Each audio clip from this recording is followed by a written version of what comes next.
রব্বুল আলামিন বলছেন ফাইন আ'রাদু ফাকুল আনযারতুকুম সা'iকাতাম মিছলা সা'iকাতি আদিন ওয়া সামুদ।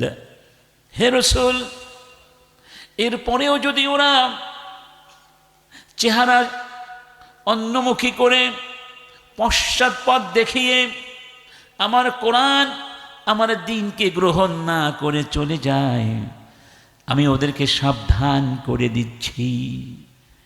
যেভাবে বজ্রপাত দিয়ে, বজ্র নিনাদ দিয়ে আকাশ থেকে আগুন পাঠিয়ে আদ এবং সামুদ এই সব উদ্ধত জাতি গোষ্ঠীগুলোকে জমিন থেকে আমি নিঃশেষিত করে দিয়েছিলাম, নিশ্চিহ্ন করে দিয়েছিলাম, শাস্তি দিয়ে, গজব দিয়ে ইতিহাসের রাস্তা করে ফেলে দিয়েছিলাম, ছুঁড়ে মেরেছিলাম জাহান্নামের ভেতরে। সেইভাবে কিন্তু ওদেরকেও আমি যে কোনো মুহূর্তে পাকড়াও করতে পারি। ক্ষমতা আছে নাকি নাই? রব্বুল আলামিন বলছেন ইয়া আইয়ুহান নাসু আনতুমুল ফুকারাউ ইলাল্লাহ ওয়াল্লাহু হুয়াল গনিয়্যুল হামিদ। ইন ইয়াশা ইউযহিবকুম ওয়া ইয়াতি বিখালকিন জাদীদ ওয়ামা যালিকা আলাল্লাহি বিআজিজ। তোমরা মনে করো না আমি আল্লাহ তোমাদের মুখাপেক্ষী, তোমাদেরকে ছাড়া আমার কোরআন চলবে না, আমার দ্বীন চলবে না, ইসলাম চলবে না, এটা মনে করো না। তোমরাই বরং আমার মুখাপেক্ষী। আমি চাইলে যে কোনো মুহূর্তে তোমাদেরকে জমিন থেকে সরিয়ে দিতে পারি, আরেকটা জাতিকে আমি আনতে পারি, এটা আমার জন্য কোনো বিষয়। ফাকাইয়িম মিন ক্বরিয়াতিন আহলাকনাহা ওয়া হিয়া যালিমা ফাহিয়া খাওয়িয়াতুন আলা উরুশিহা ওয়া বি'রিন মুআত্তালাতিন ওয়া কসরিন মাশীদ। চেয়ে দেখো, আমার জমিন ঘুরিয়ে ঘুরিয়ে দেখো, কত অবাধ্য জাতিগোষ্ঠীকে আমি ধ্বংস করে দিয়েছি। তাদের বিশাল বিশাল রাজপ্রাসাদ ছিল, সেই প্রাসাদগুলো মুখ থুবড়ে পড়ে আছে, পতনোন্মুখ হয়ে পড়ে আছে, ধ্বংসাবশেষ হয়ে পড়ে আছে। তাদের বিশাল বিশাল সিংহাসনগুলো খালি পড়ে আছে, সিংহাসনের মানুষ নাই, সিংহাসন আছে নাকি নাই? তাদের সেই ঝর্ণাধারাগুলো শুকিয়ে গেছে, সেখানে আর পানির ফোয়ারা নাই, ওরা চলে গেছে, ওদেরকে বের করে দিয়েছি। অতএব আল্লাহর নিয়ামতের শুকরিয়া না করলে আমাদের জন্য কিন্তু সুসংবাদ। দ্বিতীয় কথা, ভাই, আল্লাহ সুবহানাহু ওয়া তাআলা কোরআনের বরকতে কাকে কখন কিভাবে জান্নাতি বানিয়ে দিবেন তা কিন্তু আমরা, যদি আপনি কোরআনের বরকত নেওয়ার জন্য মন দিয়ে বসেন, অবশ্যই আপনি খালি হাতে যাবেন না। একজন প্রসিদ্ধ আলেম ছিলেন, তার নাম ফুদাইল বিন আয়াদ, সব আলেম তাকে চিনে। ফুদাইল বিন আয়াদ মিন কিবারুল উলামা, মিন কিবারুল মুহাদ্দিসিন। বলা হয় তিনি প্রথম জীবনের ডাকাত ছিলেন, ডাকাত, কাতিউত তরিক, ভয়ানক ডাকাত, সন্ত্রাসী ছিলেন, অপহরণ করতেন, খুন করতেন, লুট করতেন, রাস্তায় সন্ত্রাস সৃষ্টি করতেন। একদিন সন্ধ্যাবেলা এই দুর্ধর্ষ ডাকাত রাস্তা দিয়ে হেঁটে যাচ্ছিল, দেয়াল বেষ্টিত একটা বাড়ির পাশ দিয়ে। হঠাৎ করে তার কর্ণকুহরে বাতাসের সাথে কোরআনের কিছু কথা ভেসে আসে। ওই ঘরের ভেতরে, ওই দেয়াল বেষ্টিত বাড়ির ভেতরে বসে কে যেন কোরআন তিলাওয়াত করছেন। সেই তিলাওয়াতের ধ্বনি তার কর্ণকুহরে প্রতিধ্বনিত হয়। কি ছিল সেই কথাগুলো?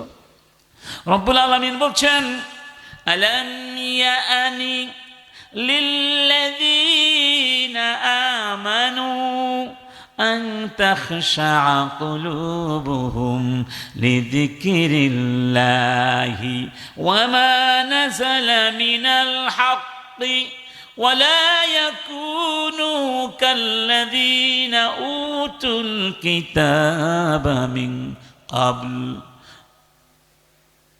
فطال عليهم الأمد فقست قلوبهم وكثير منهم فاسقون তোমরা যারা ঈমান এনেছো, হে ঈমানদারগণ, হে ঈমানদারগণ, এখনো কি তোমাদের সময় হয়নি? আলাম ইয়ানি, এখনো কি আওয়ান, আলাম ইয়াতিল আওয়ান, সময় হয়নি? আর কতকাল আমার নাফরমানি করবে তোমরা? 30 বছর, 20 বছর, 40 বছর, 50 বছর, 60, 70, 80 বছর, কত সময় তোমাদেরকে দিলাম, আরো নাফরমানি করতে চাও? আল্লাহু আকবার। ঠিক ওই যে জাহান্নামীরা জাহান্নামে গিয়ে কি বলবে? ওয়াহুম ইয়াসতারিখুনা ফিহা রব্বানা আখরিজনা না'মাল সালিহান গায়রাল্লাযী কুন্না না'মাল। চিৎকার করে বলবে, রব, শুধু একবার আমাদেরকে দুনিয়ায় যাওয়ার সুযোগ করে দাও, আর খারাপ কাজ করব না, শুধু ভালো কাজ করব। রব্বুল আলামিনের পক্ষ থেকে জবাব আসবে, আওয়ালাম নুআম্মিরকুম মা ইয়াতাযাক্কারু ফীহি মান তাযাক্কারু ওয়া জাআকুমুন নাযীর ফাযূকু ফামা লিয-যালিমিনা মিন নাসীর। রব্বুল আলামিন বলবেন, এখন কেন চিৎকার করে কান্না করছো? আমি কি তোমাদেরকে যথেষ্ট সময় দেইনি? ভালো হতে চাইলে ওই সময়টুকুই কি ছিল? যথেষ্ট ছিল। তুমি তো সময় কাজে লাগাওনি। সেজন্য আল্লাহ পাক আমাদেরকে দুনিয়াতেই সাবধান করে দিয়ে বলছেন, আর কতকাল তুমি নামাজ না পড়ে থাকবে? আর কতকাল তুমি ঘুষ খাবে? আর কতকাল তুমি সুদ খাবে? আর কতকাল মিথ্যে কথা বলবে? আর কতকাল আমার কোরআনের বিরুদ্ধে মিথ্যাচার করবে, নাস্তিক্যবাদকে ধারণ করবে? আর কতকাল তোমরা ফ্যাসিবাদী শাসন কায়েম করবে? কতকাল? এখনো সময় হলো না। আন তাখশা কুলুবুহুম লিযিকরিল্লাহ, আমার জিকির দিয়ে, ওমা নাযালা মিনাল হাক্কি, আমার কোরআন দিয়ে মনগুলোকে জীবিত করে নেয়ার, আমার কাছে আসার এখন কি সময় হয়নি? আল্লাহু আকবার। এত দরদ দিয়ে, এত মায়া দিয়ে কে আপনাকে ডাকবে? এত দরদ দিয়ে কেউ ডাকবে না। সেই কোরআনের মাহফিলে যদি না আসেন, জবাব দিতে পারবো আল্লাহর কাছে? আবার এসে যদি চলে যান, এটাও কিন্তু এক প্রকার কোরআনের প্রতি অনীহা। ঠিক না ঠিক? একসাথে যাব ইনশা। আকাশ, বাতাস, জমিন, যত সৃষ্টি আল্লাহ করেছেন, কাদের জন্য করেছেন বলেন? কাদের জন্য?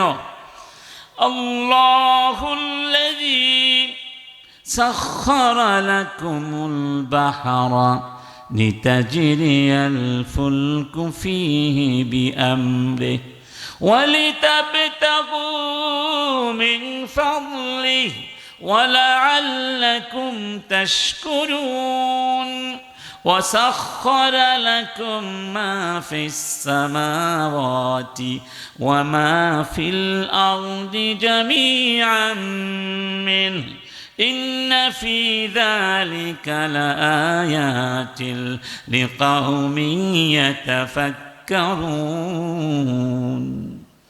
রব্বুল আলামিন বলে দিলেন, ওই আকাশে যা কিছু আছে, এই জমিনে যা কিছু আছে, আমি সব কিছুকে তোমাদের খিদমতে নিয়োজিত করে দিয়েছি। সুবহানাল্লাহ বলবেন। আপনারা কি আমাকে দেখতে পাচ্ছেন? এখন পাচ্ছেন না? কেন পাচ্ছেন? আলো আছে তাই। যদি আলোগুলো নিভিয়ে দেওয়া হয় আমাকে দেখবেন? কেন দেখবেন না? চোখে আলো নাই? চোখে আলো আছে না? চোখের আলো সবসময় যথেষ্ট, অথচ এখানে অন্ধকারে বসে আছেন, ওই জায়গায় আলো আছে, ওখানে দেখা যাচ্ছে। তাহলে বোঝা গেল এই চোখের আলোর সাথে বাহিরের আলো সংযুক্ত হতে হবে। সে চাঁদের আলো হোক, সূর্যের হোক, বা বিদ্যুতের আলো হোক, একটা আলো লাগবে কি লাগবে না? এবার বুঝতে পেরেছেন আল্লাহ সৃষ্টি কিভাবে আপনার সেবা করছেন? আপনি আমি জানি না, জানি অথবা। এখন প্রশ্ন হলো, এই মহাবিশ্বকে আল্লাহ আপনার জন্য আমার জন্য নিয়োগ করলেন। আলাম তারাউ আন্নাল্লাহা সাখখারা লাকুম মা ফিস সামাওয়াতি ওয়া মা ফিল আরদি ওয়া আসবাগা আলাইকুম নি'আমাহু যাহিরাতাও ওয়া বাতিনাহ ওয়া মিনান নাসি মান ইউজাদিলু ফিল্লাহি বিগাইরি ইলমিন ওয়ালা হুদাও ওয়ালা কিতাবিম মুনির। তোমরা আমার ব্যাপারে না জেনে কেন কথা বলছো? অথচ আমি কত নেয়ামত তোমাদেরকে দান করলাম, তোমরা সব কিছু চাওনি, না চাইতেই আমি সব তোমাদেরকে দিয়েছি। সুবহানাল্লাহ। কেন বলুন? একমাত্র উদ্দেশ্য কি? রাসুল আমরি আল ইসলাম ওয়া আমুদুহু আস-সালাহ ওয়া যারওয়াতু সানামিহি আল জিহাদ। এই তিনটা কথা আজকে প্রত্যেক ভাই মুখস্থ করে যাবেন। পারবেন না? পারবেন? বলুন দেখি তো, বলুন। রাসুল আমরি, রাসুল মানে মাথা, রাস মানে কি? আমর মানে বিষয়। রাসুল আমরি আল ইসলাম, রাসুল আমরি আল ইসলাম ওয়া আমুদুহু আস-সালাহ ওয়া আমুদুহু আস-সালাহ ওয়া যারওয়াতু সানামিহি আল জিহাদ। সুবহানাল্লাহ। কে বলেছেন? মুহাম্মাদুর রাসূলুল্লাহ সাল্লাল্লাহু। মুখস্থ হয়েছে? দেখি তো কে বলতে পারেন? আল্লাহ কোন বান্দা বলতে পারে রাসুল আমরি আল ইসলাম? বলুন না, রাসুল আমরি। বাসায় গেলে ছেলেরা, মেয়েরা, বউয়েরা, মায়েরা জিজ্ঞেস করবে না কি ওয়াজ শুনেছ? তখন একটা হাদিসও বলতে পারো না, একটা আয়াতও শিখে আসলে না, কি ওয়াজ শুনতে গিয়েছিলে? চীনা বাদাম খেতে গিয়েছিলে? তখন আমি লজ্জিত হয়ে যাব না তাদের কাছে? অন্তত একটা হাদিস হলেও মুখস্থ করে যাবো ইনশা। রাগ করলেন না তো আবার? রাসুল আমরি আল ইসলাম, সমস্ত কাজের মাথা হলো ইসলাম। মাথা থাকলে দেহ থাকবে, মাথা আলাদা হয়ে গেলে দেহ বাঁচবে? দেহের মধ্যে তাহলে সবচেয়ে দামি কি? সবচেয়ে দামি কি? মাথা আছে, দেহ আছে, মাথা নাই। ইসলাম আছে, আকাশ আছে, জমিন আছে, পৃথিবী আছে, সব আছে। ইসলাম নাই, পৃথিবী নাই, নাই, নাই। থাকবে? পৃথিবী থাকবে? অতএব ইসলামের জন্যেই এই বিশাল আয়োজন। এই ইসলাম নিয়ে বাঁচতে হবে, ইসলাম নিয়ে মরতে হবে, ইসলাম নিয়ে আল্লাহর কাছে যেতে হবে। এটাই হলো আমাদের প্রত্যেক মুমিনের জীবন সাধনা। ঠিক? সবাই একমত? বলুন, ইসলাম নিয়ে বাঁচব, ইসলাম নিয়ে মরব, ইসলাম নিয়ে আল্লাহর সামনে গিয়ে দাঁড়াবো। ঠিক আছে কথা? রব্বুল আলামিন বলছেন, ইয়া আইয়ুহাল্লাযীনা আমানু দুখুলু ফিস-সিলমি কাফা। ঈমানদারগণ, ইসলামের ভেতরে পরিপূর্ণভাবে এসে যাও। আংশিকভাবে আসলে চলবে, মানে পূর্ণাঙ্গ মুসলমান হয়ে যাও। সুবহানাল্লাহ। ওয়ালা তাত্তাবিউ খুতুওয়াতিশ শাইতান, শয়তানের পদাঙ্ক অনুসরণ করো না। শয়তানের পেছনে চললে, শয়তানের পদে চললে ইসলামের মধ্যে আসতে পারবে, কারণ সে তোমাদের প্রকাশ্য দুশমন। অন্য আয়াতে বলা হয়েছে, ইয়া আইয়ুহাল্লাযীনা ইত্তাকুল্লাহা হাক্কা তুকাতিহি ওয়ালা তামুতুন্না ইল্লা ওয়া আনতুম মুসলিমুন। ঈমানদারগণ, আমাকে ভয় করো যেভাবে ভয় করা উচিত, মুসলিম না হয়ে আমার কাছে এসো। এই জন্য আমরা সবসময় দোয়ায় বলি না, আল্লাহ শেষ কালেমা যেন কি হয়, লা ইলাহা, মুসলিম বানিয়ে তোমার কাছে নিও। আজকের আলোচনায় আমি যে বিষয়টি আপনাদের সামনে পেশ করতে চাই সেটি হলো, আল্লাহ রাব্বুল আলামিন যেই মুসলিম হয়ে, যেই মানের মুসলিম হয়ে তার কাছে আমাদের যেতে বলেছেন, সেই মানের মুসলমানদের পরিচয়টা কি, সেই পরিচয়গুলো আমরা জানবো যেন আমরাও ওই মুসলমান হতে, সত্যিকার মুসলমানের পরিচয় কি। এক নম্বর একটা পরিচয় হলো, সেই ব্যক্তি হলো আসল মুসলমান যে ইসলামের পরিচয় নিয়ে নিজেকে গর্বিত বোধ করে, যে নিজের আইডেন্টিটিকে, একমাত্র পরিচয়কে ধারণ করেছে ইসলামের মাধ্যমে। কেন বললাম? আজকের পৃথিবীতে মুসলিমরা অস্তিত্ব সংকটে ভুগছে। অনেক মুসলমান আছে নিজেকে মুসলমান বলে দাবি করতেও লজ্জিত বোধ করে, ইসলামের পরিচয় দিতে চায় না, লুকিয়ে রাখে।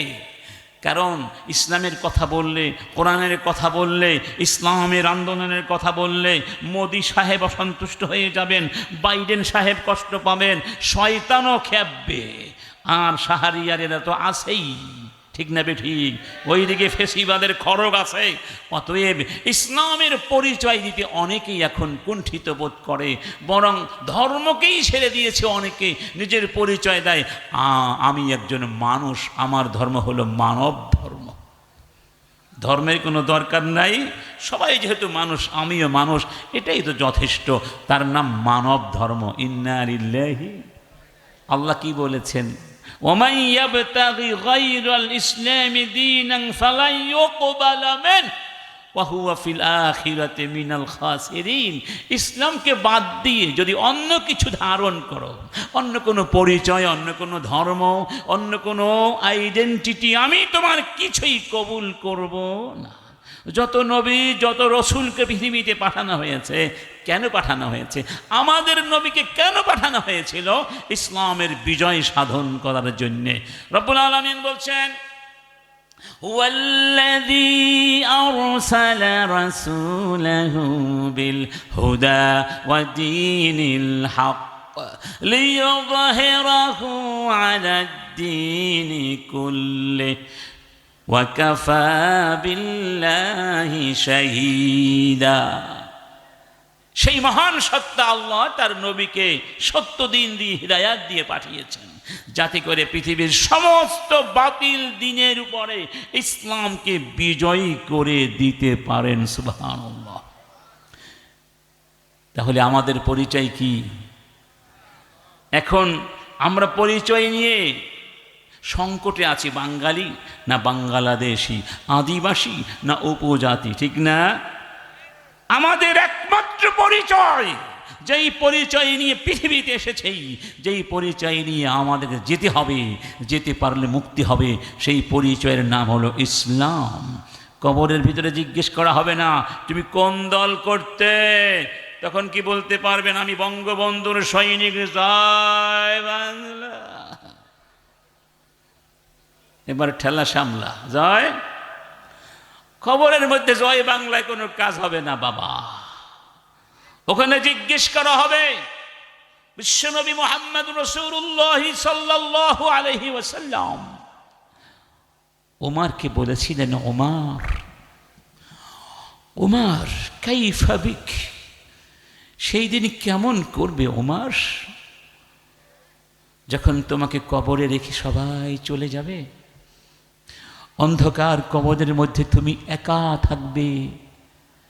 সেই ভয়ঙ্কর অবস্থার ভেতরে দুইজন ফেরেশতা কবরে আসবেন, মুনকার নাকির, এবং তারা ভয়ানক মূর্তি ধারণ করে আসবে।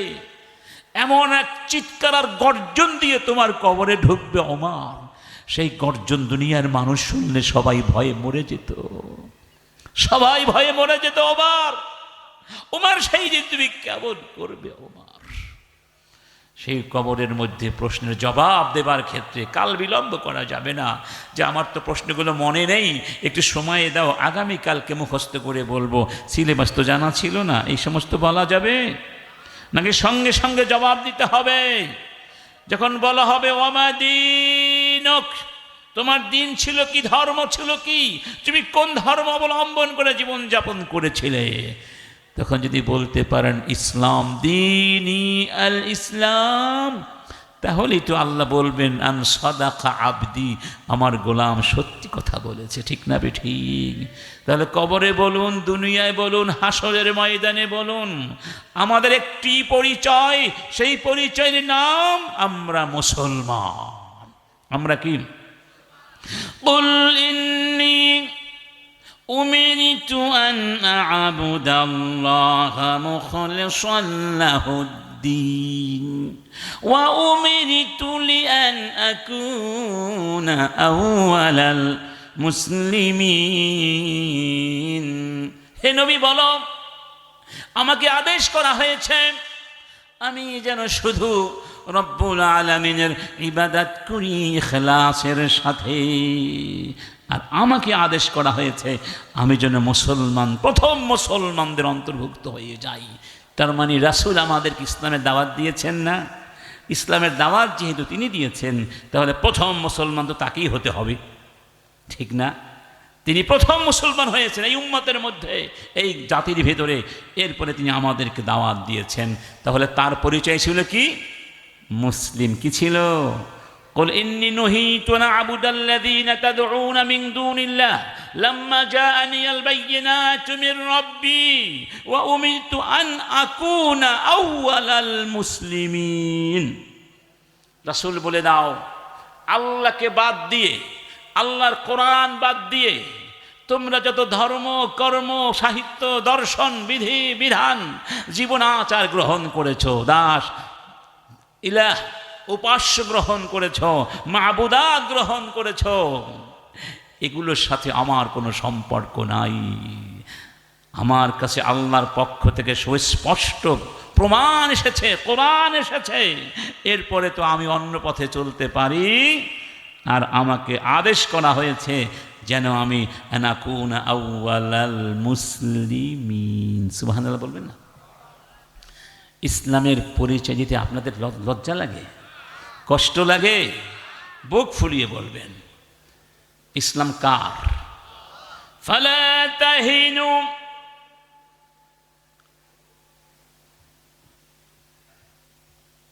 فلا تهنوا وتدعوا إلى السلم وأنتم الأعلون والله معكم ولن يتركم أعمالكم। ভয় করো না, চিন্তা করো না, টেনশন করো না, হতাশ হবে না, নিরাশ হবে না। তোমরা যদি আমার দ্বীনের পথে থাকো, আমার দ্বীনের পথে মানুষকে আহ্বান করো, আমি আল্লাহ কথা দিলাম তোমরাই শ্রেষ্ঠ থাকবে। কেন? ওয়াল্লাহু মাআকুম, আমি আল্লাহ তোমাদের সাথেই আছি। ঠিক না বেঠি? আমি আল্লাহ তোমাদের সাথে। আল্লাহু ওয়ালিউল মুমিনিন, আল্লাহ কাদের বন্ধু? কাদের বন্ধু? সাহাবায়ে কেরাম এই পরিচয় নিয়ে গর্বিত বোধ করেছিলেন বলেই বিশ্বের মাঝে মাথা উঁচু করে দাঁড়াতে পেরেছিলেন। দুটো ছোট্ট ঘটনা বলি, সবাই জানেন। এক সাহাবীর নাম ছিল সালমান আল ফারিসি। সালমান, তার নাম জানেন না আপনারা? তিনি কি আরবের মানুষ ছিলেন? মক্কার, মদিনার, না পারস্যের? পারস্যের মানুষ ছিলেন। তিনি ইসলাম গ্রহণ করলেন, আল্লাহ পাক তাকে সম্মানিত করলেন। এমন সম্মান, খন্দকের যুদ্ধের সময় যখন রাসূল খন্দক খনন করছিলেন, 10 জন করে একটা গ্রুপ তৈরি করে দিয়েছিলেন, তোমরা এই পরিমাণ মাটি খনন করবে, প্রত্যেক প্রত্যেকটা ফারিক, প্রত্যেকটা গ্রুপ বলেছিল, ইয়া রাসূলুল্লাহ, সালমানকে আমাদের সাথে দিন। কি পরিমাণ তিনি সকলের কাছে সমাদৃত ছিলেন, সুবহানাল্লাহ, সম্মানিত ছিলেন, অথচ তিনি আরবের মানুষ না। এক বেদুইন এই দৃশ্য দেখে তার খারাপ লাগলো। গ্রাম থেকে এসেছে, শিক্ষা দীক্ষা নাই, তাদের মধ্যে তখনও কিছুটা আভিজাত্য ছিল, বংশীয় আভিজাত্য। সালমানকে ছোট করার জন্যে জিজ্ঞেস করেছিল, এ বেনু মান আনতা, তোমার বাবার নাম কি, তুমি কার ছেলে? কারণ বেদুইন জানে সালমান আরব দেশের মানুষ নন, এখানে তার বাবা নেই, মা নেই, গোত্র নেই, কেউ নেই, এত সম্মান সে কোথায় পায়? এ বেনু মান আনতা, তুমি কার বাবা, তুমি কার ছেলে? সালমান আল ফারিসি তিনি কি বলতে পারতেন না, তুমি কার সাথে কথা বলছ, জানো আমি কে? বলতে পারতেন না? বলতে পারতেন, কারণ তখনও পর্যন্ত পারস্য শক্তি ছিল না। একদিকে পারস্য সাম্রাজ্য, আর একদিকে রোমক সাম্রাজ্য, তৎকালীন পৃথিবীর মহাপরাশক্তি ছিল। সেই পরাশক্তির পরিচয়ে তিনি গর্বিত বোধ করতে পারতেন। তিনি বলতে পারতেন, আনা ইবনুল ফুরস, আমি পারস্যের সন্তান। কিন্তু সেই পরিচয়কে তিনি মূল্যায়ন করেন নাই।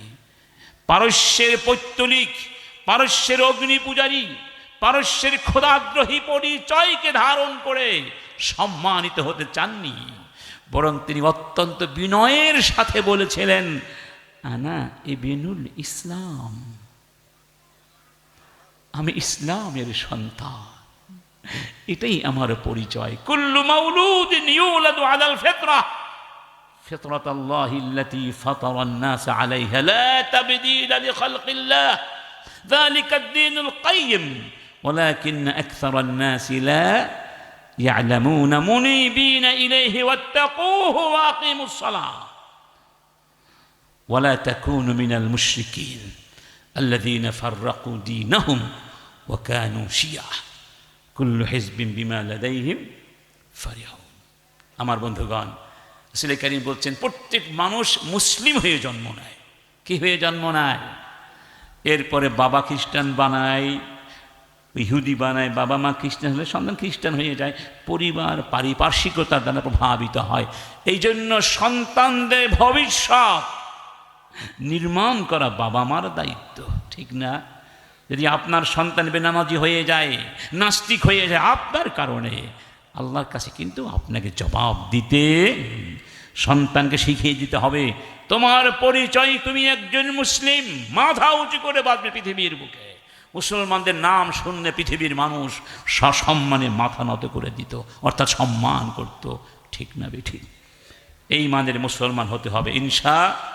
ওমর ইবনে খাত্তাব যখন সিরিয়া গমন করছিলেন, বাহন তো একটাই ছিল মাত্র, লোক ছিলেন না দুইজন, খাদেম ছিলেন সাথে, তিনিও ছিলেন।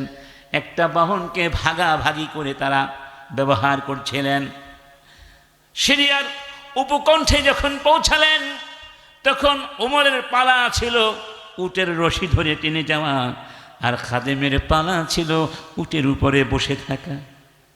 আবু ওবায়দা, যিনি সিরিয়ার গভর্নর ছিলেন, খলিফাতুল মুসলিমিনকে অভ্যর্থনা জানাতে গিয়েছিলেন। যখন দেখলেন খলিফা উটের রশি ধরে টানছেন, বললেন, সর্বনাশ, খলিফা কি করছেন আপনি? আপনি উটের রশি ধরে টানছেন। এই দৃশ্য কাফেররা, ইহুদিন অর্থাৎ খ্রিস্টানরা দেখলে কি বলবে? আমাদের মান সম্মান থাকবে? ওমর কি বলেছিলেন, আবু ওবায়দা, তোমার মুখে তো এই কথা আমি শুনতে পছন্দ। লাকাদ আ'আজ্জানাল্লাহু বিল ইসলাম ফামাহমা ইবতাগাইনাল ইজ্জাতা ফি গায়রিহি আদাল্লানাল্লাহ।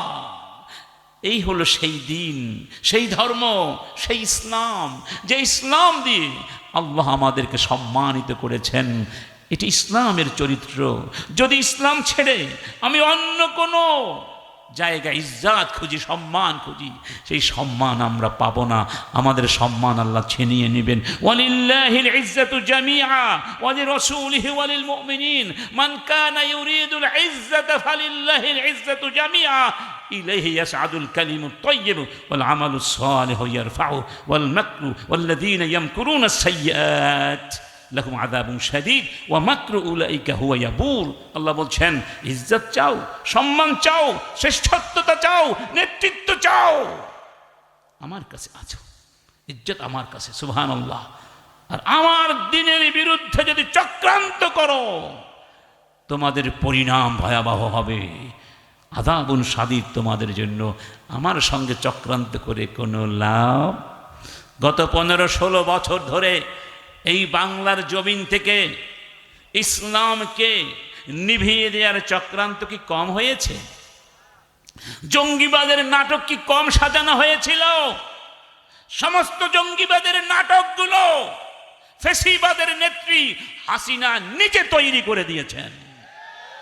আর প্রথম আলোর মতো পত্রিকাগুলো সেই নাটকগুলোকে সমাজের কাছে ন্যারেটিভ তৈরি করে কি করেছে, উপস্থাপন করেছে। ঠিক না বেঠিক? এই সব পত্রিকা এখনো পর্যন্ত কিভাবে চলতে পারে? আমাদের ছাত্রদের বুকের তপ্ত রক্ত যারা ঢেলে দিয়েছিল, তাদের জীবনের বিনিময়ে যে বিপ্লব হয়েছে, সেই বিপ্লবের পেছনে নাকি এক নাস্তিক ফাস্তিকি আনুনা ফানু তার বিশাল এক অবদানের কথা উল্লেখ করে গোটা ছাত্রদের অবদানকে ম্লান করে দেওয়ার যে ইতিহাস বিকৃতিকরণ করেছে প্রথম আলো, এই জন্য তাকে জাতির কাছে ক্ষমা চাইতে হবে এবং এই পত্রিকা অনতিবিলম্বে বন্ধ করে দেবার ব্যবস্থা করতে হবে। এই পত্রিকা মুসলমানদের পত্রিকা নয়, এখানে ইহুদিদের কথা, ইহুদিদের নীতি সংবাদ ছাপিয়েছে, লিখেছেন। ইহুদিদের, মোসাদের দালাল, ভারতের রয়ের দালাল। মুসলমানদের বুক উঁচু করে দাঁড়াতে হবে। এই জমিনে কোনো ভারতের র থাকতে পারবে না, মোসাদের কোনো দালাল থাকতে পারবে না। এই জমিন মুসলমানদের জমিন। ঠিক না বেঠিক? এই জমিন কোনো ফেসিবাদকে সহ্য করে না, আগামীতেও করবে না। কোরআন নিয়ে যদি কথা বলো, হাদিস নিয়ে কোনো ষড়যন্ত্র করো, আলেমদেরকে নিয়ে ষড়যন্ত্র করো, ইসলামী আন্দোলনকে ব্যঙ্গ করো, তাহলে ওই আওয়ামী ফেসিবাদ যেভাবে ইতিহাসে আস্থা করে পতিত হয়েছে, তোমরাও পতিত হবে, কোনো সন্দেহ নাই। এই জমিনে থাকতে হলে কোরআনকে মেনে নিয়ে থাকতে হবে। এই জমিনে নেতৃত্ব করতে হলে আলেমদের সম্মান করে কথা বলতে হবে। আলেমদেরকে নিয়ে ব্যঙ্গ কথা বললে, ব্যঙ্গাত্মক কথা বললে, এই জাতি তোমাদের লিসানকে কেটে দেওয়ার ক্ষমতা রাখে। ঠিক না ঠিক? আমাদের পরিচয় কি? আমরা মুসলমান। মনে থাকবে ইনশাল্লাহ। 2 নাম্বার, মুসলমান এমন মুসলমান হতে হবে, তারাই হলো আসল মুসলমান, যাদের পরিচয় এভাবে দেয়া হয়েছে কোরআনের ভেতরে। ইন্নামা কানা قول المؤمنين إذا دعوا إلى الله ورسوله ليحكم بينهم أن يقولوا سمعنا وأطعنا وأولئك هم المفلحون। তারাই হলো মুসলমান, তারাই হলো মুমিন। কি বলছেন? মানে আসল মুমিন, আমার কাছে প্রিয় মুমিন আমি আল্লাহ, আমার নবী মুহাম্মদ। যখন আমরা কিছু আদেশ করব, কিছু নিষেধ করব, কিছু বলবো, যারা বলবে মেনে নিলাম, শুনলাম, মানলাম, কোনো আপত্তি নাই, কোনো অবজেকশন নাই, মাথা পেতে নিয়েছি নির্দ্বিধায়, বিনা প্রশ্নে, নিরঙ্কুশভাবে, তারাই হলো ইমানদার, তারাই হলো সফল। তার মানে হলো আল্লাহর আদেশ যেখানে থাকবে আর কারো আদেশ সেখানে চলবে না, রাসূলের বিধান যেখানে থাকবে আর কারো বিধান চলবে না। আল্লাহর পক্ষ থেকে যখন আদেশ এসে গেল, ইয়া আইয়ুহান নবী কুল লিআজওয়াজিকা ওয়া বানাতিকা ওয়া নিসাইল মুমিনিন ইউদনিনা আলাইহিন্না মিন জালাবিবিহিন্না যালিকা আদনা আন ইউরাফনা ফালা ইউযাইনা ওয়া কানা আল্লাহু গফুরার রহিমা। হে রাসূল, স্ত্রীদেরকে বলে দাও, মেয়েদেরকে বলে দাও, সমস্ত মুমিন নারীকে আদেশ করে দাও, তারা যেন পর পুরুষের সামনে একটা কাপড় দিয়ে গোটা দেহকে আবৃত করে রাখে, অর্থাৎ হিজাব ধারণ করে। কার বিধান? মুমিন নারীর পরিচয় হলো এই আদেশ আসার পর আর সে এর বিরুদ্ধে কোনো কাজ করতে পারবে না। ইন্ডিয়ান মেয়েরা, আমেরিকার মেয়েরা, নায়িকারা কেমন ড্রেস পরছে, অমুক তমুক কেমন ড্রেস পরছে, কোন ড্রেস পরলে বেশি স্মার্ট দেখাবে, আধুনিক মনে হবে, এই জন্য হিজাবকে ফেলে দিয়ে আধুনিক হওয়ার জন্য যারা পেছনে ছুটছে ওদের, তারা কি সত্যিকার মুমিন হতে পারে? আল্লাহর বিধান যারা মেনে নিবে তারাই হলো মুমিন, ঠিক না বেঠিক? এইভাবে নাজিরা মেনে নিয়েছিলেন না? যেই দিন যেই রাতে নাজিল হলো, আনসারী মহিলারা তাদের কাপড় ছিঁড়ে, চাদর ছিঁড়ে, কিভাবে ওড়না গোটা দেহকে জিলবাব বানিয়ে সঙ্গে সঙ্গে ঢেকে নিয়েছিলেন। সুবহানাল্লাহ। যেই মুহূর্তে আল্লাহর পক্ষ থেকে বলা হয়েছিল ইন্নাল খামরু ওয়াল ইন্নামাল খামরু ওয়াল মাইসিরু ওয়াল আনসাবু ওয়াল আজলামু রিজসুম মিন আমালিশ শাইতানি ফাজতানিবু লাআল্লাকুম তুফলিহুন। মদ, জুয়া, শিরিক, মূর্তি পূজা এবং বিভিন্ন বস্তুকে ভালো মন্দের নিয়ামক মনে করা, এগুলো শয়তানের কাজ। এগুলো ছেড়ে দাও। একটি মাত্র আদেশ, ফাজতানিবু। পুলিশ লাগেনি, প্রয়োজন হয়নি, কোনো জরিমানা প্রয়োজন হয়নি, ছেড়ে দাও। এরপরে বলা হলো ফাহাল আনতুম মুনতাহুন, বলো তোমরা ছেড়ে দিবে কিনা। সঙ্গে সঙ্গে সাহাবীরা যাদের হাতে মদের বোতল ছিল, যারা মদ খাওয়ার জন্য গ্লাস হাতে নিয়েছিলেন, ফেলে দেন নাই, যাদের ঘরে মদের বড় বড় ট্যাঙ্কি ছিল সব ভেঙে চুরমার করে দেন নাই। মদিনায় সেই দিনে মদের প্রবাহ সৃষ্টি হয়েছিল। এরাই হলো মুমিন। আল্লাহ আদেশ করবেন কিন্তু মেনে নিতে দেরি করবে। আজান হয়ে গেছে, মসজিদে যেতে হবে, গড়িমসি চলবে না, আজানে চলে যেতে হবে।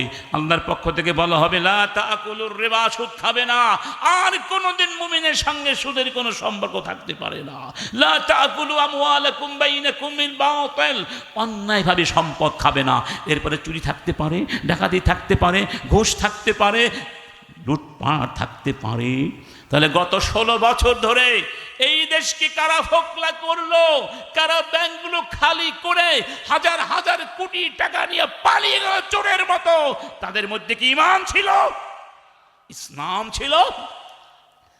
এত জুলুম করে আজকে আবার পোস্ট দেয়, এত জুলুম করো না, আল্লাহ কিন্তু গজব দিয়ে শেষ করে দিবে।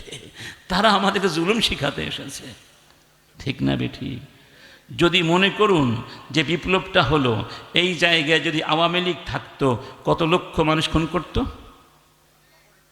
কত লক্ষ মানুষ খুন করত, কত গণহত্যা করত। সেই তুলনায় তো এখনো কিছুই হয় নাই। জুলুম কি দেখেছো তোমরা? যতদিন পর্যন্ত হাসিনাকে আয়না ঘরে না ঢুকানো হবে ততদিন এই জাতি শান্ত হবে না।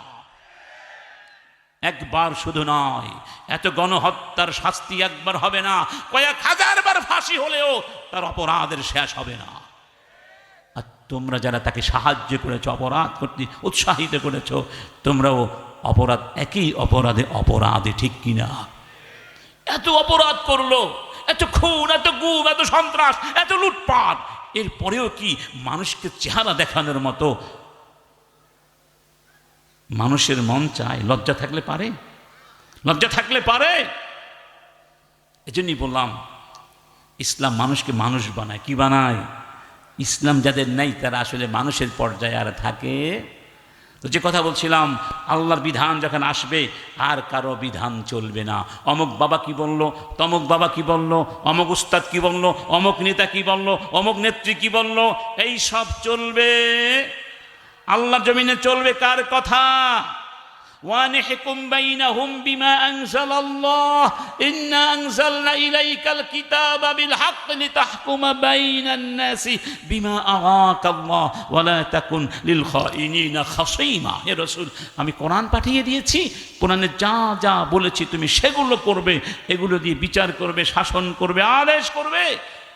গাদ্দার এবং বিশ্বাসঘাতকদের সঙ্গে থাকবে না, তাদেরকে সাপোর্ট করবে না। তার মানে কোরআন বিরোধী যত আইন আছে, যত বিধিবিধান আছে, যত দর্শন আছে, সাহিত্য আছে, সবগুলো হলো গাদ্দারি, বিশ্বাসঘাতকতা, ঠিক না বেঠিক? আমরা কোরআনের শক্তি হয়ে থাকতে চাই। কারা কারা আছেন? আল্লাহর বিধানের সামনে মাথা নত করে দেবে ইনশাআল্লাহ। 3 নম্বর, আল্লাহর এই জমিনে আল্লাহর বিধান এমনিতে আসে না বাবা, মিষ্টি মিষ্টি কথায় ইসলাম প্রতিষ্ঠিত সব সময় হয় নাই। তাহলে তোমার নবীকে বদরের যুদ্ধে যেতে হতো না।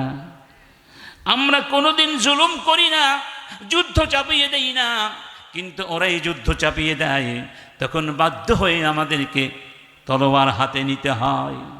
হয় কি হয় না? বদরের যুদ্ধ রাসূল করেন নাই, উহুদের যুদ্ধ করেন নাই, খন্দক করেন নাই। কেন করেছেন? এই জন্য ইসলাম যখন আপনি মানতে চাইবেন, আপনার বিরুদ্ধে প্রথমে মোদি দাঁড়াবে না, আপনার বিরুদ্ধে প্রথমে আপনার ঘরের লোক দাঁড়াবে। রাসূলের বিরুদ্ধে প্রথম কে দাঁড়িয়েছিল? আবু লাহাব, আপন চাচা। রাসূলের বিরুদ্ধে কারা দাঁড়িয়েছিল? মক্কার ওই লোকগুলো। রাসূলকে যারা তিলে তিলে দেখেছে, বাল্য জীবন থেকে দেখেছে, রাসূলকে যারা ভালো করে চিনে, কিন্তু তারা কেন তার বিরুদ্ধে দাঁড়িয়েছিল বলুন তো? আবু জাহেলকে প্রশ্ন করা হয়েছিল না বদরের প্রান্তরে? তার এক ভাগ্নে প্রশ্ন করেছিলেন, মামা এখানে কেউ নেই, সত্যি করে বলো মুহাম্মদ সত্যবাদী না মিথ্যাবাদী? তখন আবু জাহেল বলেছিল, কেউ নাই তো। শোনো ভাতিজা, ভাগ্নে, মুহাম্মদ কোনোদিন মিথ্যা কথা বলে না, তাহলে তোমরা কেন তার বিরুদ্ধচারণ করছো? আবু জাহেল বলেছিল, ক্ষমতা হারাবার ভয়ে। কিসের ভয়ে? আজকে যারা ইসলাম নিয়ে ব্যঙ্গাত্মক কথা শুরু করেছ, তোমরা কি ক্ষমতা হারাবার ভয় করছো? আগে ক্ষমতা পাও, তারপর না হারাবে। ক্ষমতাই পাও না, আগে হারাবার চিন্তা। ঠিক না বে ঠিক? আমার বন্ধুগণ, এই জন্য প্রত্যেক মুসলমান এক একজন আল্লাহর সৈনিক।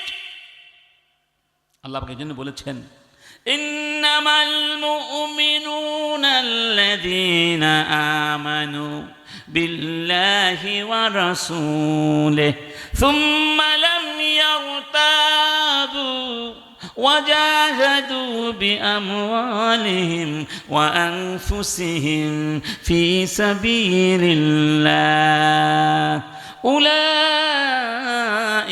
هم الصادقون। তারাই হলো ঈমানদার, যারা আমাকে বিশ্বাস করেছে, আমার নবীকে বিশ্বাস করে। এমন বিশ্বাস এর মধ্যে কোনো সংশয় নেই, এতটুকু সংশয় কোনোদিন করেনি, এবং সেই বিশ্বাসে প্রমাণ দিয়েছে, জীবন দিয়ে, সম্পদ দিয়ে আমার দ্বীনের জন্য জিহাদ করেছে। তারাই হলো সত্যবাদী। সত্য জিহাদ করতে রাজি আছেন? জিহাদের কথা আসলেই ভয় পেয়ে যাই। কেন ভয় পেয়ে যাই? আগামী দিন কিন্তু জিহাদের প্রশ্ন আসছে। রাসূল কারীম বলছেন, যারা আল্লাহর পথে যুদ্ধ করেনি এবং যুদ্ধ করার কোনো চিন্তা তাদের মনে কোনোদিন আসে নাই, মাতা আলা শুবাতিন মিনান নিফাক, তারা মুনাফিকির একটা চরিত্র নিয়ে মরে গেল। এই জন্য প্রত্যেক মুমিনের দায়িত্ব হলো মনের মধ্যে সিদ্ধান্ত নেওয়া, সংকল্প করা, আল্লাহ তোমার দ্বীনের জন্য আমি যুদ্ধ করতে চাই, যদি প্রয়োজন হয় আমি জীবন দিয়ে শহীদ হয়ে যাব। সেই সুযোগ যদি নাও আসে, সওয়াব পেয়ে যাবেন, শহীদের সম্মান তো পেয়ে যাবেন। সুবহানাল্লাহ, মুনাফিকি থেকে বেঁচে যাবেন। আজকে শুনেছেন চাঁপাইনবাবগঞ্জে, বাংলাদেশে ভারতের বর্ডারে চরম উত্তেজনা বিরাজ করছে। ভারতীয়রা অনুপ্রবেশ করবার চেষ্টা করছে। তারা অন্যায়ভাবে বাংলাদেশের বিরুদ্ধে উস্কানিমূলক নানা ধরনের বক্তব্য দিয়ে চলছে। তা আমাদেরকে মাছির মতো মনে করছে, একেবারে ধাক্কা দিয়ে ফেলে দিবে। আমরা ভারতকে বলে দিতে চাই, তোমরা আমাদের প্রতিবেশী, ইসলাম প্রতিবেশিত্ব সুলভ আচরণ করবার শিক্ষা দিয়েছে, কিন্তু তোমরা যদি দাদাগিরি করো, এই দেশকে দখলের চেষ্টা করো, আক্রমণ করার চেষ্টা করো, কোনো ধরনের হস্তক্ষেপ করার চেষ্টা করো, যেভাবে তোমরা বিগত 16 বছর স্বৈরাচারের যুগে এই দেশকে কবজায় নিয়ে ফেলেছিলে, তাহলে আমরা জীবন দিয়ে তোমাদেরকে এই দেশ থেকে কুকুরের মতো না তাড়াবার পর্যন্ত আমরা শান্তি পাবো না। মুসলমানদের রক্ত নিয়ে খেলার চেষ্টা করো না। আমাদের সন্তানেরা দেখিয়ে দেয় নাই? আমাদের সন্তানেরা বুলেটের সামনে বুক পেতে দেখিয়ে দিয়েছে, তারা মৃত্যুকে ভয় করে না। এই যুবকের এখন আছে না? সব মরে গেছে। যারা শহীদ হয়েছে তাদের শাহাদাত দেখে আরো লক্ষ যুবক অনুপ্রাণিত হয়েছে এবং তাদেরকে দেখে আমরা অনুপ্রাণিত হয়েছি। আমাদের আগামী দিন বেঁচে থাকতে হলে হয়তো ভারতের সঙ্গে আমাদের জিহাদ করে যুদ্ধ করে বেঁচে থাকতে হবে। তারা যে শুরু করেছে, প্রথমত আমরা অশান্তি চাই না, তবে যদি কেউ শান্তি চাপিয়ে দেয়, যুদ্ধ চাপিয়ে দেয়, আমরা আমাদের মাতৃভূমির 1 ইঞ্চি মাটি কাউকে ছেড়ে দেব না। বরং এই ভারতবর্ষ মুসলমানদের ছিল, আমরা সেই ভারতবর্ষ, শুধু ভারতবর্ষ নয়, গোটা পৃথিবীর বুকে ইসলামের বিজয়ের জন্য আমরা কাজ করে যাব। এই জন্য আসুন আরেকটা পরিচয়, তারাই হল মুসলমান, যাদেরকে দেখলে ইহুদিরা কাফেররা মুসলমান হতে চায়। আপনাকে আমাকে দেখলে কোনো অমুসলিম মুসলিম হতে চাইবে? ডক্টর ইউসুফ আল কারাদাবির নাম শুনেছেন? তিনি একটা বইতে লিখেছেন, এক খ্রিস্টান বেশ কিছুদিন লেখাপড়া করলো ইসলাম নিয়ে এবং সে মুগ্ধ হয়ে নিজে নিজে মুসলিম হলেন। ভাবলেন আমি একটু মুসলিমদের দেশে যাব, ভাইদের কাছে যাব। মুসলিম দেশে এসে হতাশ হয়ে গেলেন, দেখলেন তারা অত্যন্ত পশ্চাৎপদ, শিক্ষায় দীক্ষায়, পরিষ্কার পরিচ্ছন্নতায়, চিন্তায় চেতনায় অনেক পিছিয়ে আছে। ইসলামকে তিনি যেভাবে কোরআন সুন্নাহ থেকে শিখেছিলেন, সেই ইসলামের কোনো চিত্র তিনি মুসলমানদের সমাজে খুঁজে পাননি। মারামারি করে, ঘুষ খায়, সুদ খায়। তখন তিনি বলেছিলেন, আল্লাহ সব প্রশংসা তোমার, তুমি মুসলমানদের সঙ্গে আমাকে পরিচিত হওয়ার আগে, পরিচয় করার আগে ইসলামের সঙ্গে আমাকে পরিচয় করিয়ে দিয়েছ। যদি আমি মুসলমানদেরকে দেখে ইসলাম শিখতাম, কোনোদিন মুসলমান হতাম না।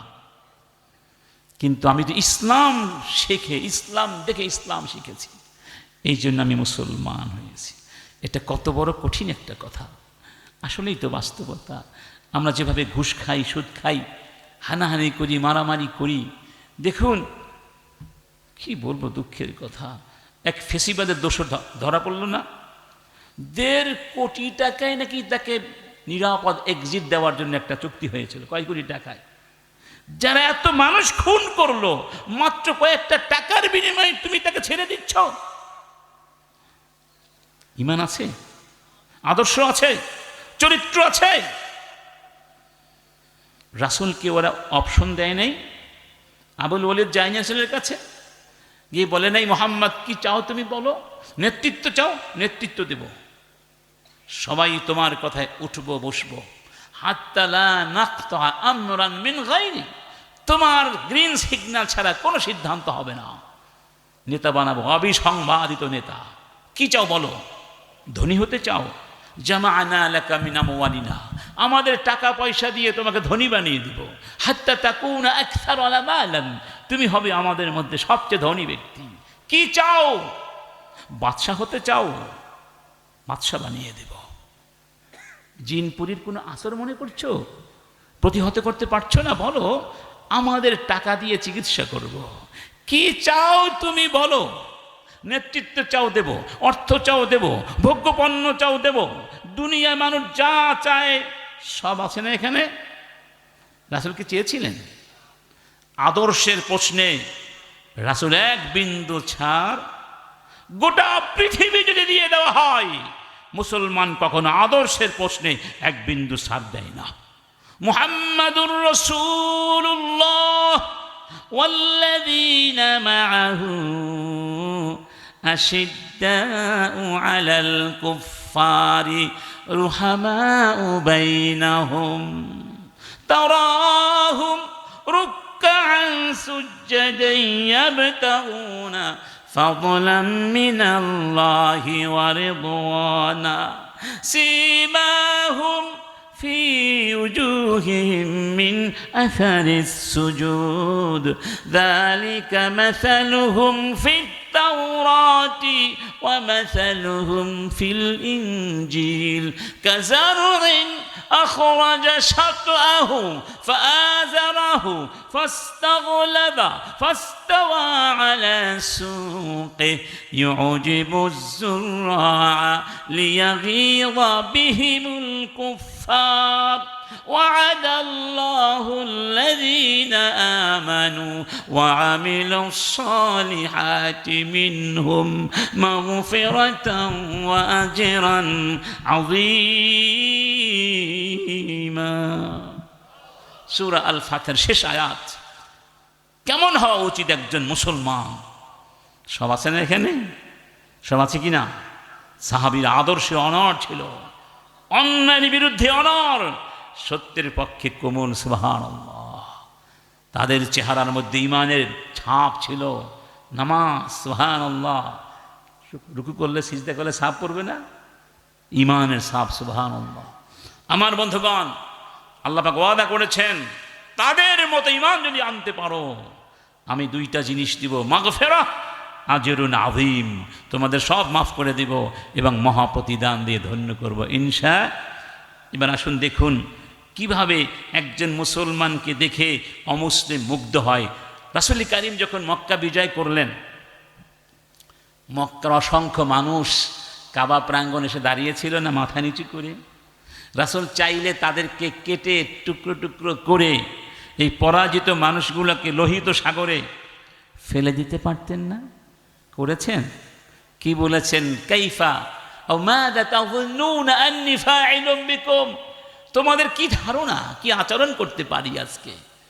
তারা কি বলেছিল? করিম ইবনুল করিম, করিম অর্থাৎ তোমার কাছে আমরা ভালো আচরণ কামনা করছি, তুমি মহান, তোমার মনটা বিশাল, তুমি আমাদের মতো নাও। রাসূল তখন বললেন, লা তাসরিবা আলাইকুমুল ইয়াউম, যাও তোমাদেরকে মাফ করে দিলাম, ঠিক না? তবে 10 জনকে মাফ করেন না, যারা ভয়ানক ছিল, ভয়ানক, যাদেরকে মাফ করলে উল্টো ক্ষতি হতো, তাদের কথা আলাদা। সাধারণ যাদের মাফ করে দিয়েছিলেন, যাদেরকে ক্ষমা করলে তারা অনুতপ্ত হবে।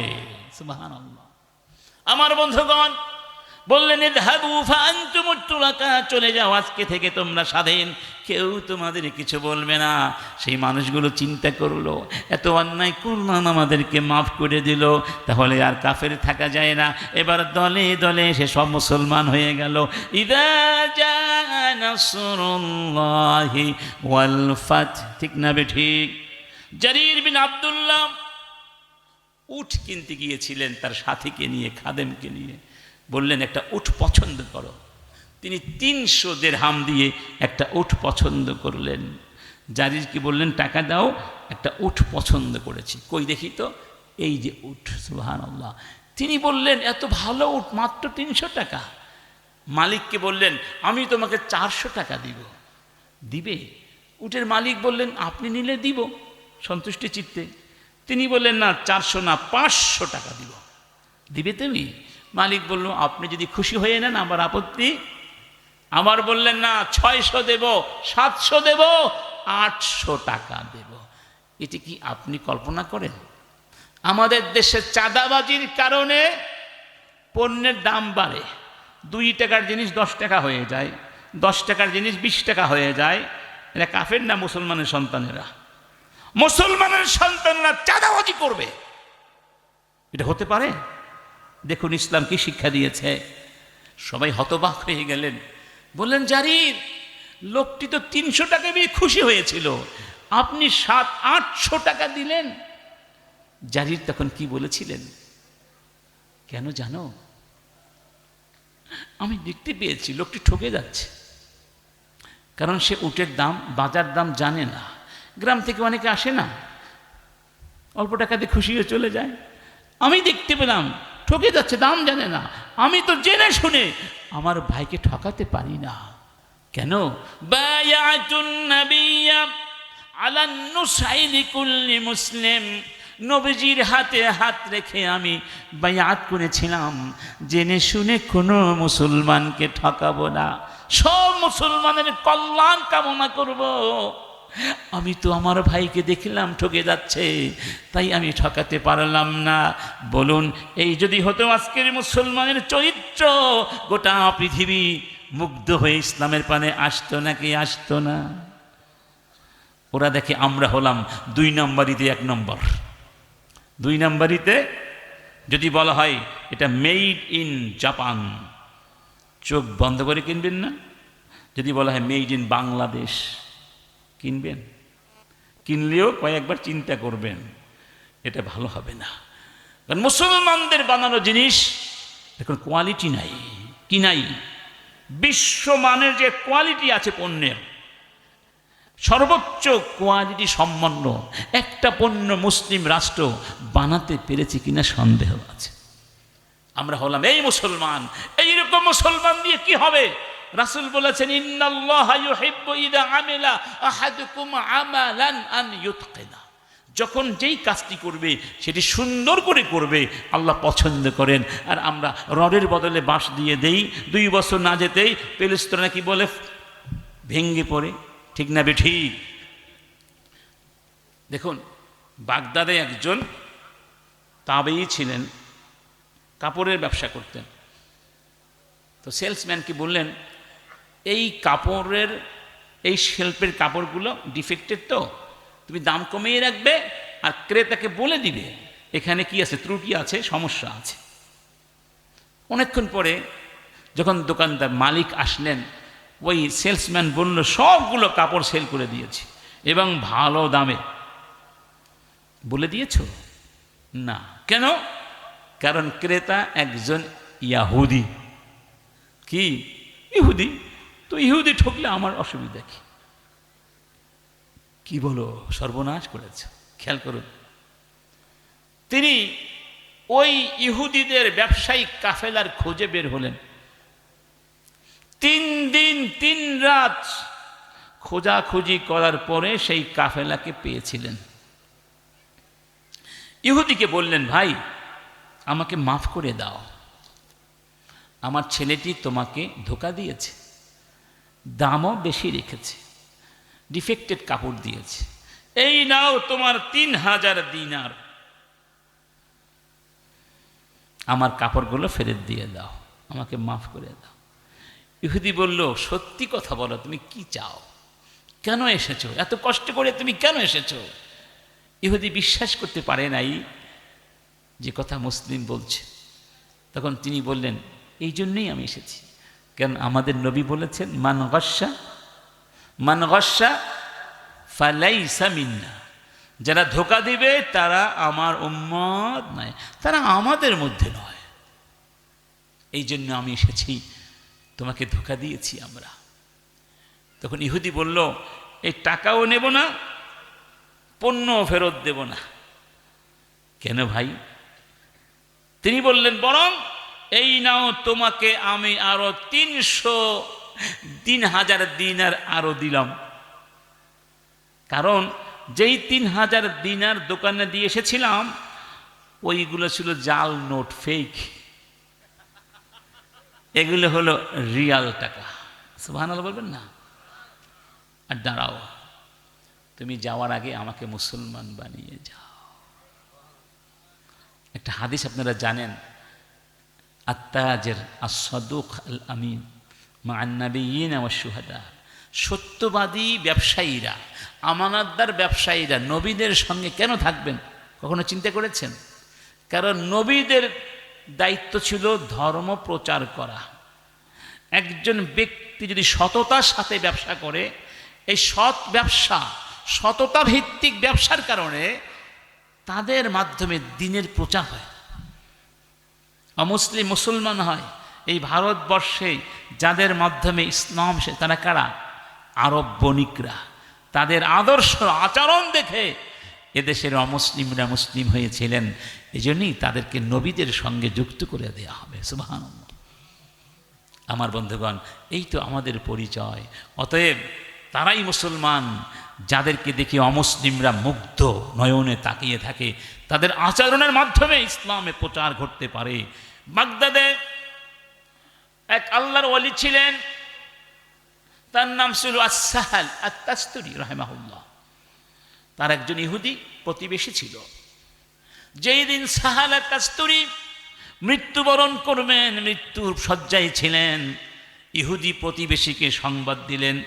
ইহুদি আসলো, সাহাল বললেন, ভাই আমার মনে হয় আমি আর বেঁচে থাকবো না, আমার মনে হয় আমি মরে যাব। তবে মৃত্যুর আগে তোমার কাছে আমার একটা আবেদন আছে। কি বলো?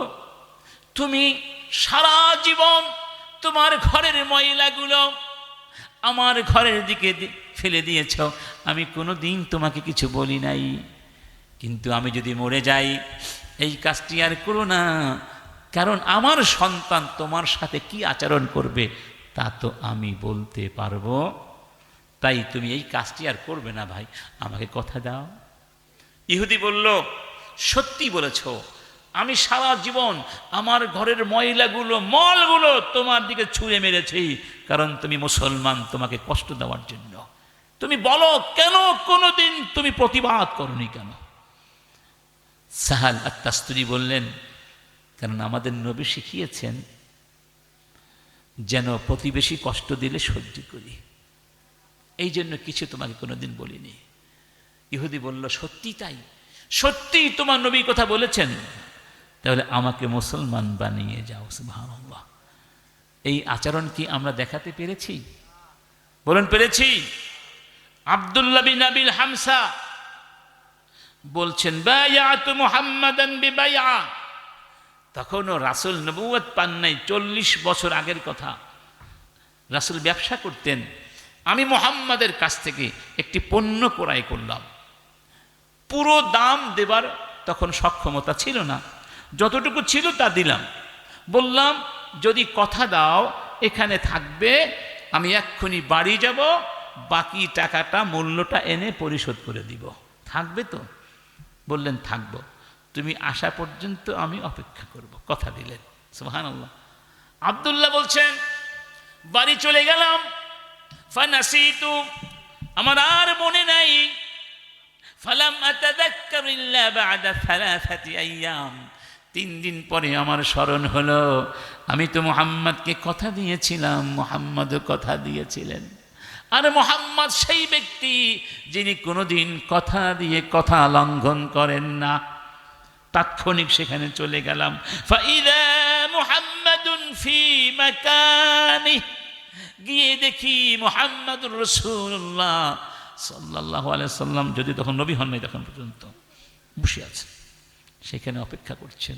আমাকে দেখে বললেন, ইয়া ফাতা লাকাদ শাকাকতা আলাইয়া আনা হাহুনা মুনযু 3 আইয়াম, আমি 3 দিন ধরে এখানে অপেক্ষা করছি তোমার জন্য। সুবহানাল্লাহ বললেন না? মানে খাওয়া দাওয়া শেষ করে আবার চলে আসতেন, হাজাত পূরণ করে আবার চলে আসতেন। 3 দিন পর্যন্ত মুহাম্মদুর রাসূলুল্লাহ অপেক্ষা করলেন, কারণ তিনি কথা দিয়েছিলেন। বলুন, এই আদর্শ দেখে বিশ্ব মুগ্ধ না হয়ে পারে? আর আজকে আমরা কথা দেওয়ার আগে চিন্তা করি, এই কথা কি আর আমি রাখবো? ঠিক না বেঠি? মুসলমান তারা যারা অন্য মুসলমানদের জন্য সব সময় চিন্তা করে, ভাবে, মুসলমানদের বিজয়ে খুশি হয়, ইসলামের বিজয়ে খুশি হয়, মুসলমানদের কষ্টে কষ্ট পায়, মুসলমানদের বিপদে সবকিছু নিয়ে পাশে এসে দাঁড়ায়। এক সাহাবী এসে বললেন, ইয়া রাসূলুল্লাহ, আমি অভাবী, সাহায্য করুন। রাসূল কারীম বললেন, এই মুহূর্তে তোমাকে সাহায্য করতে পারছি না, তবে তুমি অমুক সাহাবীর কাছে যাও, হতে পারে তিনি তোমাকে সাহায্য করবেন।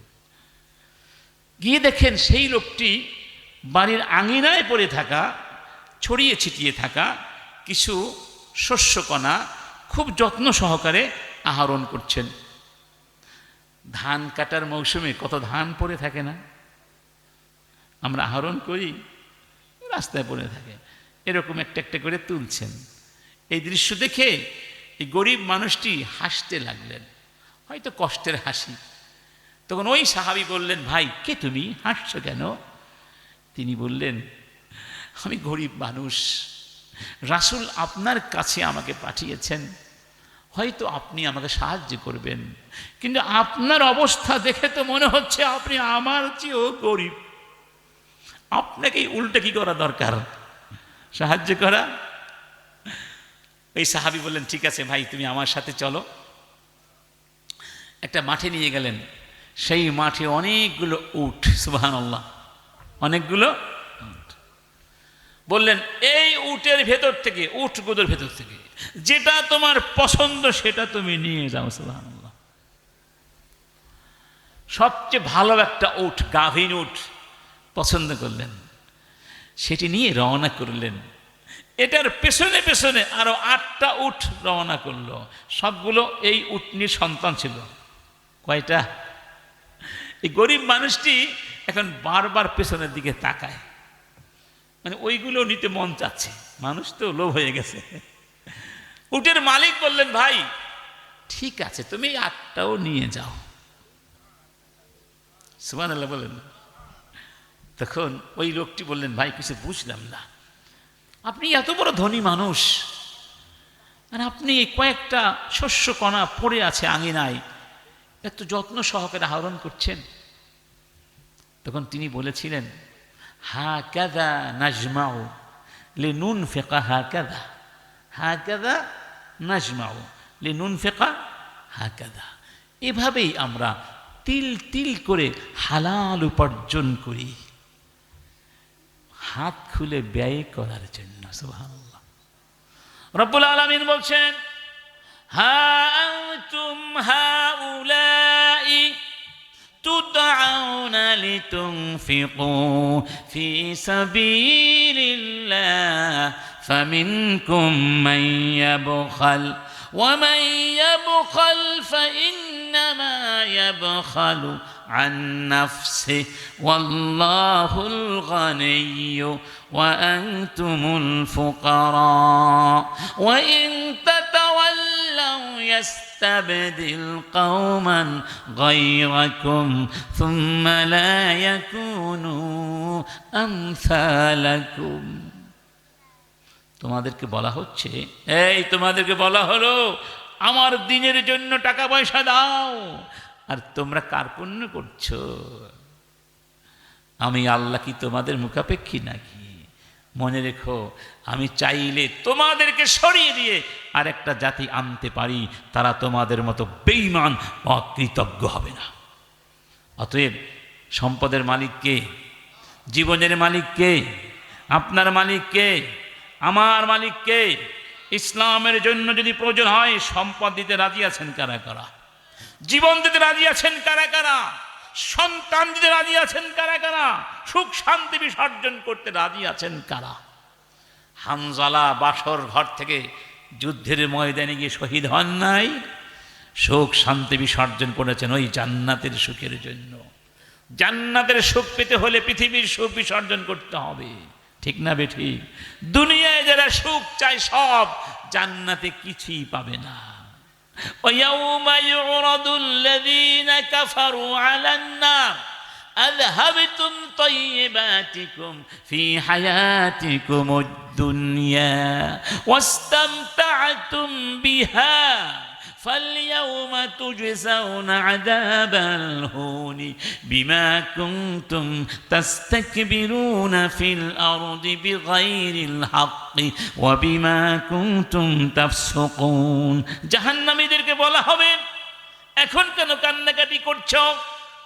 পানি চাও, খাবার চাও, আনন্দ চাও, নরম নরম বিছানা চাও, সব আনন্দ তো দুনিয়ায় শেষ করে এসেছো, পরকালের জন্য কিছুই তে রেখে দাও নাই। তাই আজকে আর কিছুই পাবে কি পাবে?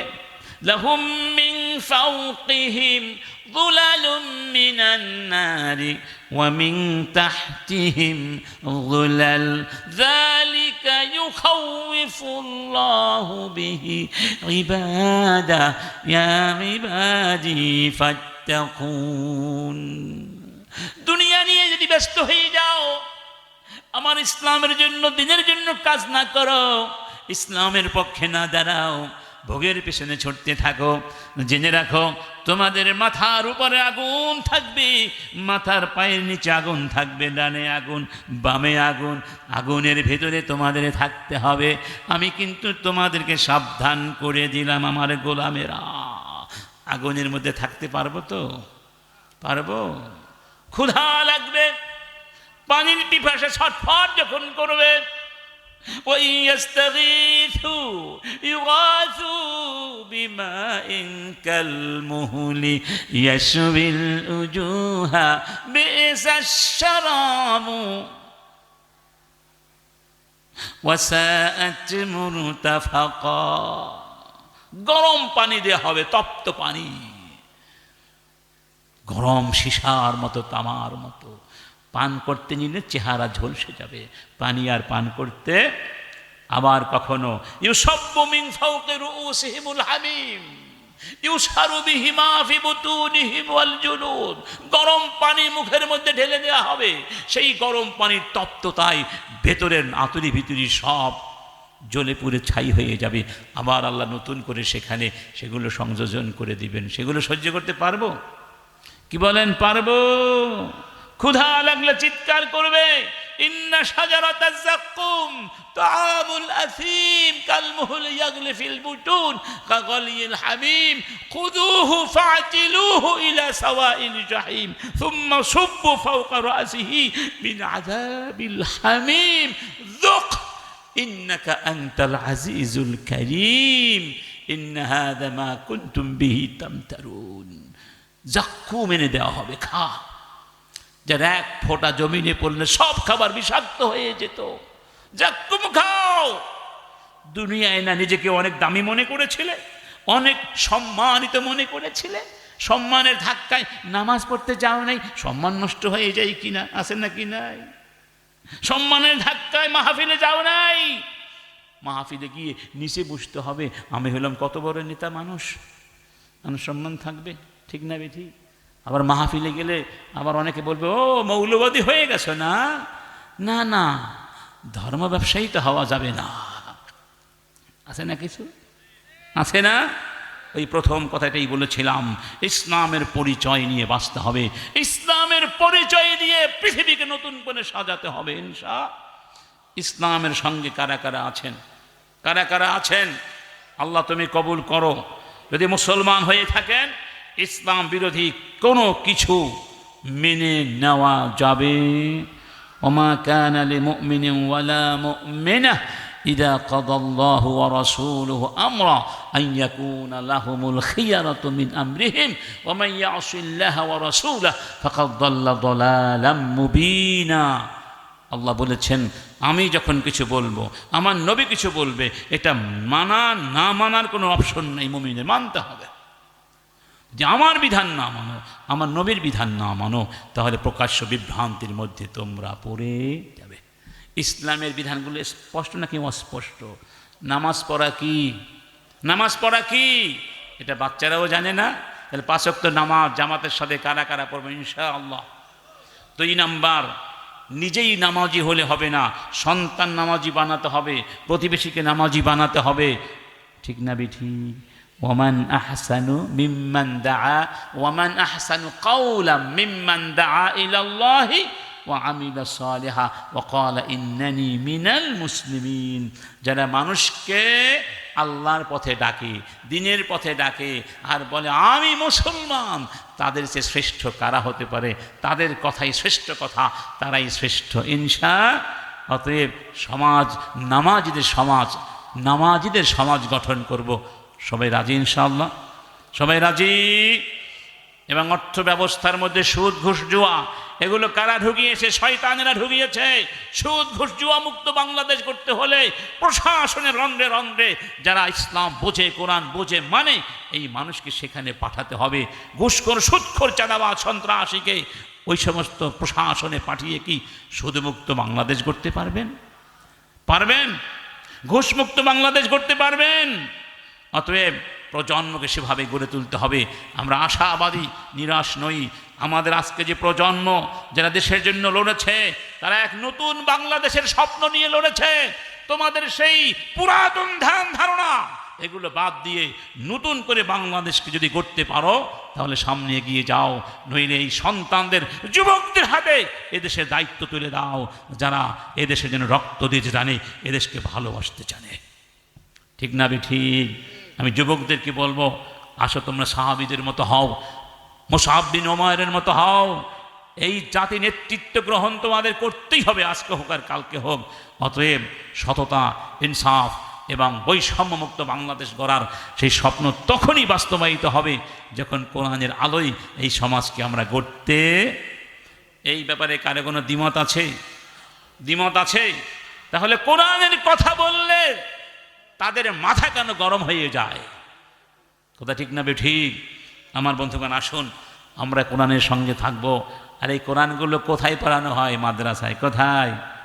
আজকে একজন বড় দার্শনিক, বাংলাদেশে বড় শিক্ষিত মানুষ বলছে, আমি জীবনে স্কুল কলেজে কোনোদিন কোনো শিক্ষককে বলতে শুনি নাই যে আল্লাহ আমাদেরকে ইবাদত করার জন্য সৃষ্টি করেছেন।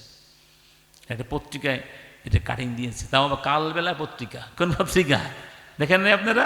লিখেছেন। তাহলে বোঝা গেল এই মাদ্রাসাগুলো ছিল, এগুলোকে ধরে রাখতে হবে ইনশাআল্লাহ।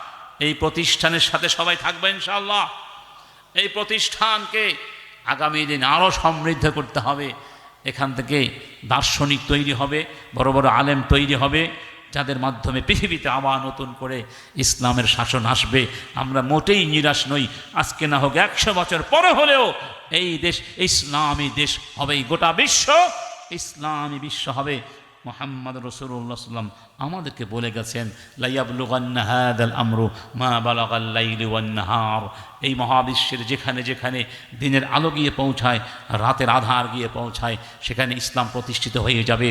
অন্য আয়াতে, অন্য হাদিসে বলা হয়েছে, ইন্নাল্লাহা জাওয়ালিয়াল আরদা ফারাআইতু মাশারিকাহা ওয়া মাগারিবাহা ওয়া ইন্না উম্মতি সায়াবলুগু মুলকুহা মা যুবিয়ালি। মহাবিশ্বকে আমার সামনে সংকুচিত করে উপস্থাপন করা হয়েছিল। আমি সব দেখেছি, মাশরিক থেকে মাগরিব পর্যন্ত। আর এই সব জায়গায় আমার উম্মতের মুলক সাম্রাজ্য প্রতিষ্ঠিত হয়ে যাবে। তার মানে হলো আল ইসলামু সায়ান্তাসিরু দীনান ওয়া দাওলাতান শরীআতান ওয়া আকিদাতান। ইসলাম একসময় বিজয়ী হবে ধর্ম হিসাবে এবং রাষ্ট্র ব্যবস্থা হিসাবে। এখানে আর কিছু থাকবে না। মুহাম্মদ রাসূলুল্লাহ যেই বিজয়ের সূচনা করে চলে গেছেন, এই বিজয়ের পূর্ণতা সাধিত হবে, মহা বিজয় অর্জিত হবে তার উম্মতের হাতে। যতদিন তা হবে না, ততদিন কিয়ামত হবে না ইনশাআল্লাহ। অতএব নিরাশ হওয়ার কোনো কারণ নাই। 16 বছর আপনারা অনেক নিরাশ হয়ে গিয়েছিলাম। হাসিনা না মরলে আর কোনো উপায় নাই। ভোটও দিতে পারবো না, ঠিক না? এজন্য অনেকে দোয়া করেছেন, আল্লাহ হাসিনাকে তাড়াতাড়ি নিয়ে যাও, করেন নাই? কিন্তু আমরা নিরাশ হয়েছি? নিরাশ হই নাই। নিরাশ হওয়া হারাম। আজকে যা কল্পনা কালকে তা বাস্তব হবে, কালকে যা বাস্তব কালকে তা কল্পনা হয়ে যাবে। আজকের দুর্বল কালকে সবল হয়ে যাবে, আজকের সবলেরা কালকে দুর্বল হয়ে যাবে। যদি আল্লাহর সঙ্গে থাকতে পারি, এই কোরআনের সঙ্গে থাকতে পারি, আমরাই শক্তিশালী, আমরাই বিজয়ী। আমাদের কোনো পরাজয় নেই। মরলেও বিজয়, বাঁচলেও বিজয়। এই বিজয়ের সংগ্রামে কারা কারা থাকতে রাজি আছেন? আল্লাহ তুমি কবুল করো, আল্লাহ তুমি কবুল করো, আমিন। ওয়া আখিরু দাওয়ানা আনিল হামদুলিল্লাহি রাব্বিল আলামিন। আসসালামু আলাইকুম ওয়া রাহমাতুল্লাহি ওয়া বারাকাতুহু।